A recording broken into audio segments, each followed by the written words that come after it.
I'm curious to see 2021 to 2 to 3 how the sales of the Mustang are going to do. Oh, hello! This is Daily Car News with Bijan. I'm going to keep you guys up to date on everything car every single day at 6 p.m. Pacific. Just smash that subscribe button for me so you stay up to date. World's best-selling sports car. World's best, not country's best, for the second year in a row. What car is it? If you read the title, then you already know it's the Mustang. For the second year in a row, this car has held that title. Now, the Ford Mustang is celebrating its birthday on April 17th, so this is a great title to have on its belt as a happy birthday present. That isn't the only title it received, it's also the best-selling sports coupe for the 6th year in a row. Another one. Now, the Mustang in 2020 moved 80,000 units worldwide, and there's a ton of growth actually in Europe. Hungary saw a 68% gain in sales in the Mustang, and it is not the only country that saw growth.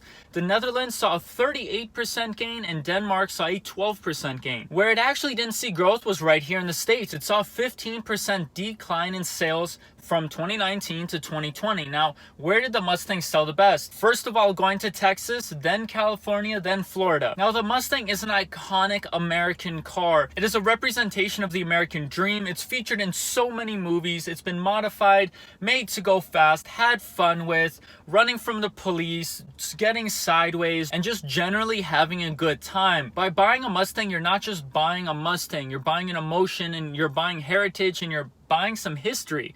That's why in other places of the world, people really love this car. Here in America, we see a lot of Mustangs all the time, but in Europe, we actually don't see that many, and they're very, very desirable. So it definitely makes sense why in Europe we saw a lot of growth in Mustang sale. Now, I'm really curious to see what's going to happen next with the Mustang with the Mach-E, because the Mustang brand has kind of went from fast, loud, V8, rear-wheel drive, manual, the perfect formula for having fun and getting in trouble. And now they're going to an electric sort of crossover SUV sort of deal. So I'm curious to see 2021 to 2 to 3 how the sales of the Mustang are going to do. Because of the rebrand, are we going to see a massive drop in sales of the Mustang, or are a lot of people going to hop on because of the electric car movement and still just love its heritage and love that it's keeping up with the times? Only time will tell with this one. That's going to be it for today's Daily Car News. I'll see you guys on the next one.